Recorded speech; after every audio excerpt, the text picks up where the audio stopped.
Sendifikile evenkileni. Kukho into endizoyithenga. Ndingumthengi. Sendihlambile izandla zami ekhayeni ngaphambi koba ndiphume.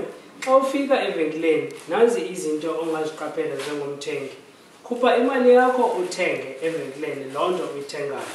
Xa sewuthe wayifumana, wayibamba ngezandla zakho, qinisekisa ke ngoku ukuba awuziphathi ubuso bakho ungekayofika ekhayeni. Xa sewufikile ekhayeni, uyokuyibeka ke uyibeke phandle, uqinisekise ukuba uhlamba izandla zakho kuqala, wandule ke uthathe ibleach, ubleache le nto sowuyithengile. Ukuba ke awunayo ibleach ekhaya, sizawucela uthathe le nto oyithengileyo uyibeke phandle elangeni. Ize ke ilanga mhlawumbi emva kweyure lingayitshisa libulale intsholongwane. Emva kwenye iyure uyithathe uyiphethule kwakhona uyibeke elangeni. Ilanga litshise, uqinisekise uba i-2 hours iphelile itshiswa lilanga.